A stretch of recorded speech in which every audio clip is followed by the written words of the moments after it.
Oh yeah, time to go on a raft Island trip. launch ramp. And then we're going to continue down the river here. And we're going to pull in at River House. River House has two cool things. One's the San Juan Hill, and the other is the Rainiers. Then we came down here and we camped at Chinle. And we did some exploration around Chinle one day. Then we had a layover, and then we went to the diatreme, hunted for garnets, and saw some bighorn sheep and a rattlesnake.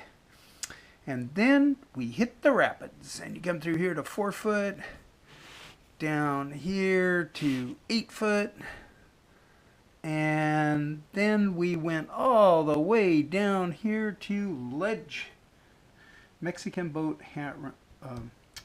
launch ramp right here, and then we drove all the way back home. It was a totally cool experience. Well, I had to get all my stuff and put it in containers, dry bags, so we could fit it into the inflatable canoe. So the first step is to get a pen and make a little list. Once you got that list, then you just hope you got everything. Well, of course, you got to consult the pets while you're packing up. I went over to Brian's, making the dogs do tricks, and then he showed me how he rolled up his inflatable canoe. It's just like a big plastic burrito. Get it all tied up, get your wrapper, and you just pull and tug and push it in, and there you have it, mister. You've got a raft burrito. All you need is a little paddle sauce. There's some paddles. Drop them in, fill up some water jugs, and you're good to go.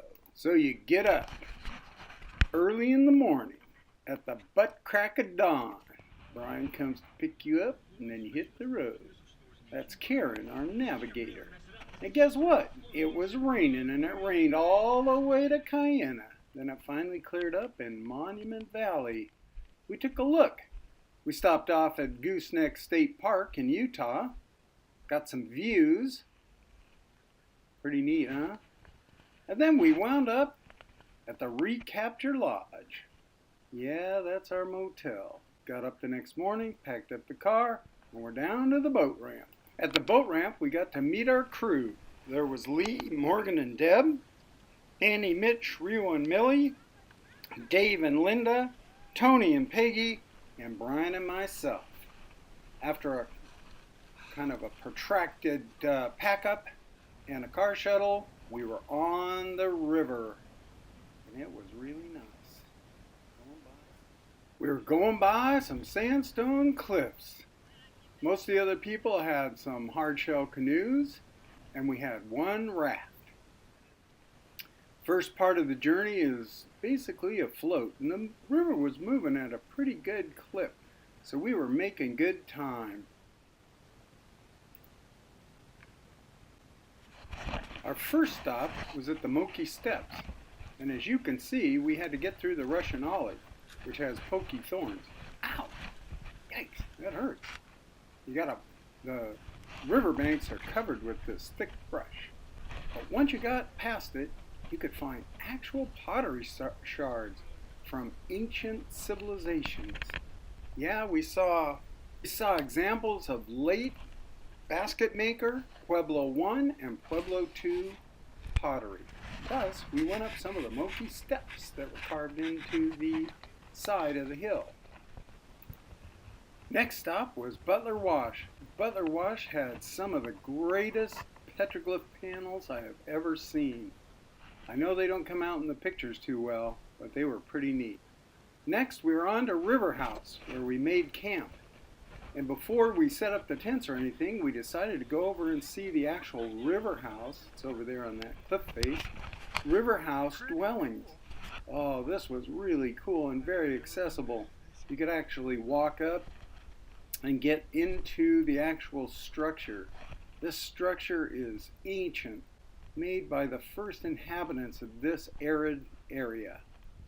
I wandered around for a while, and I found some more granaries and structures. Unfortunately, I ran into my good friend Cactus and Cactus Flower. The next morning, we decided to head up the San Juan Hill. The San Juan Hill climbs the Comb Ridge. There's an inscription by the Mormon pioneers that tried to take their wagons up this rough and rocky road. Standing on the top of the Comb Ridge, you get some great views back to the Lime Wash and the Shaly Anticline. And you can see far down where the river cuts back in to the anticline itself. We're going to go through that. See it down there? You can also see the mules there way off in the distance.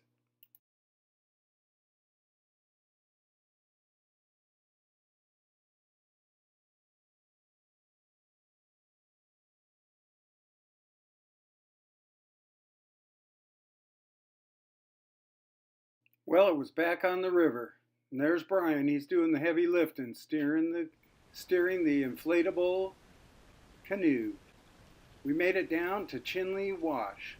Most of the beachings were on banks, so it made it really hard to get your gear out and into the canoe. You kind of had to make a fire line to haul it all to the top of the bank. Well, after exploring Chinle Wash and the mules here and the diatreme, we headed deep into the canyon, and you can see the river is going to cut right through that anticline.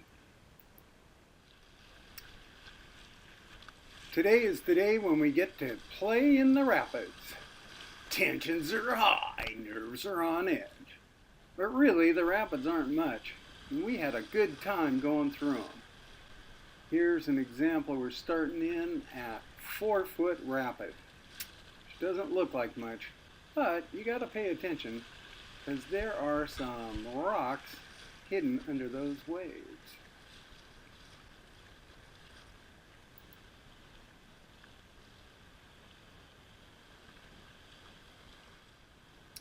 Everybody made it through. We pulled out at the base and we watched Dave and Linda come through. Here they come. He's going to eddy out. Look at this. What a pro. Some of the people in our group had actually done the Grand Canyon 25 days in rafts. And one of them, Tony, had done the Grand Canyon in a canoe. That is some expert boatmanship. That's a kayaker. He's not with us, but I thought I'd take his picture as he went through the rapids. Well, we're heading downstream again.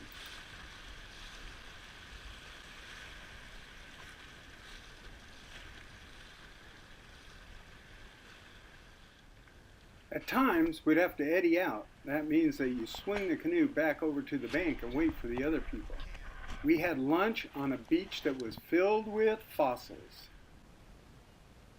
Then we headed to the Narrows. This is the narrowest, deepest part of the route that we're taking, and it was really fun to cruise through there. That eventually brought us to 8-foot rapid. You kind of wind around this right-hand corner. You got some rocks to watch out for, but we made it through. Brian is quite the boatman. He got us right through there, and we missed all the big rocks. Hey, there's one. You can't see and we that. went right by it. And guess what? There's another sneaker rock right down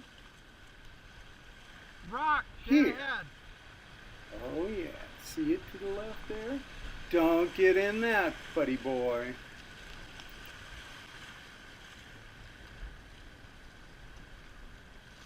The last rapid that we're coming to is a rapid called Ledge Rapid. Oh, wait, back, and you're probably wondering what happens if you hit one of those rocks that forms a hole. Well, Dave and Linda found out. And what it does is it kind of fills up your canoe with lots of waters. That's about a quart every stroke. And he was probably on 99, 100, 101, 102, 103. Let me give you a hint. 104, 105, 106. Yeah, it's quite a process to get all that water out. Next stop, a place called Fossil Beach. Before we left, we saw a raft coming through, so I gave him a wave. Hey, buddy, how's it going? Then we were back in the canoes and off to Fossil Beach. And Fossil Beach was loaded with, you guessed it, fossils. Here's Brian. He's taking a picture of this one fossil that was just outstanding. We had a little yucca, we had a little rocks, we spent the night, and then we hiked up the syncline. And we got marvelous views back towards Monument Valley and off to Cedar Mesa. And we got a beautiful views back to the river. Then it was time for us to pack up because Brian had a flight the next day going to Texas. Yeah. So we got back on the river and we're paddling down to Mexican Hat. The wind was cloudy and windy and we were afraid we were going to get some rain, but it never happened. And we had a pretty uneventful trip. Times we just sit and watch the river go by. There's the river going by. I'm looking at the camera. But then the wind came up as we came around the final bend, so it was stroke, stroke, stroke. But not to worry. Things are going to turn out just fine. As we came around that ridge, the sun came out and we got to the Mexican Hat boat ramp. We unloaded, and now it's time to get in the car and drive back home. What a great journey. All right, that's about it from the San Juan River in Utah, from Sand Island to Mexican Hat.